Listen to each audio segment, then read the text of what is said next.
जी शेख, तो इस पर अहले हदीस उलमा का ही कुछ डिफरेंस ऑफ ओपिनियन है शेख। जहाँ जब कोई अकेला आदमी नमाज पढ़ता है तो वहाँ पर भी कुछ उलमा ने करने और ना करने को बोला है। और अगर कभी किसी गैर अहले हदीस उलमा जो जलसतुल इस्तिहारत को प्रैक्टिस नहीं करता है, जो इमाम नमाज में, तो उसके पीछे ना करने का फतवा अलबानी रहिमहुल्लाह ने कहा था मुक्तदियों के लिए। तो जी इस कंफ्यूजन के लिए आंसर क्या है शेख? जज़ाकल्लाह। जी देखिए, भाई ने जलसे इस्तराहत के बारे में सवाल किया है। हमारे जो नाजरीन जलसे इस्तराहत का मतलब नहीं समझ रहे हैं, वो उनके लिए कि दोनों सजदों के दरमियान जो है सॉरी, दो सजदे करने के बाद जब आप उठते हैं, दो सजदे करने के बाद जब आप क़याम के लिए खड़े होते हैं, तो उठने के दरमियान और खड़े होने के दरमियान बैठने को जलसे के बारे में इनका सवाल है कि क्या दो सजदा कर लेने के बाद थोड़ा सा बैठ करके फिर उठेंगे, या सजदे के बाद डायरेक्ट उठ जाएंगे बैठे तवक्कुफ किए बगैर। तो ये जो थोड़ा सा बैठना है, इसके बारे में इनका सवाल है। तो इसके बारे में जैसा कि आपने बयान किया कि लोगों का इख्तिलाफ है फुक़हा के दरमियान। असल में इस सिलसिले में एक हदीस वारिद है अल्लाह के नबी सल्लल्लाहु अलैहि वसल्लम से कि आपने दोनों सजदों के बाद तवक्कुफ किया, थोड़ा सा बैठे, हल्का सा।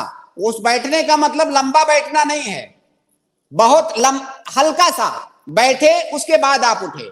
लेकिन उस हदीस के सिलसिले में बहुत सारे उलमा ने, शुर्राह हदीस ने, फुक़हा ने कहा है कि पूरी जिंदगी अल्लाह के नबी सल्लल्लाहु अलैहि वसल्लम से ये तवक्कुफ और ये बैठना रिवायत नहीं किया गया।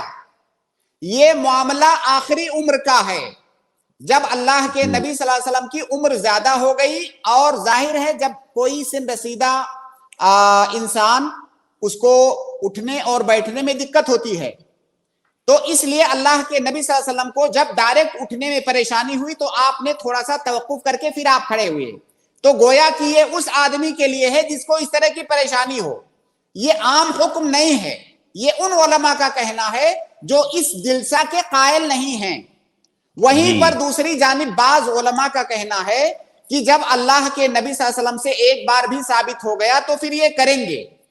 तो इस तरह से इख्तिलाफ है, और इख्तिलाफ की वजह यही है जो मैंने बताया कि एक हदीस के अंदर है जिसकी तावील या तौजीह या तशरीह इस तरह से करते हैं।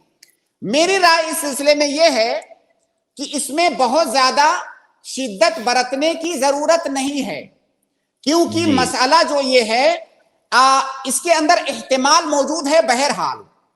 और अल्लाह के नबी सल्लल्लाहु अलैहि वसल्लम से बेशतर सहाबा ने, जिन्होंने नमाज को रिवायत किया है, नमाज की कैफियत को जिन्होंने बयान किया है, उन्होंने इस जिल्सा का जिक्र नहीं किया है। गोया कि अगर अल्लाह के नबी सल्लल्लाहु अलैहि वसल्लम ने इसको किया भी तो हमेशा मुदावमत के साथ इसका करना ये साबित नहीं है।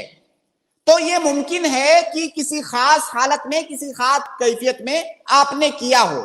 तो एहतिमाल दोनों बातों का मौजूद है, इसलिए इसमें शिद्दत बरतने की जरूरत नहीं है। अगर कोई किसी को जरूरत है, खासतौर से जो बुजुर्ग और बूढ़े लोग होते हैं, तो वो कर ले। लेकिन कई मस्जिदों में ये देखा गया है, इतना लंबा जिल्सा करते हैं कि ऐसे लगता है वो उठना भूल गए हैं।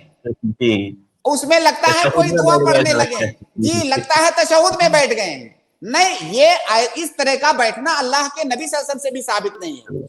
मेरा अमल जिस पर है मैं नहीं करता हूं।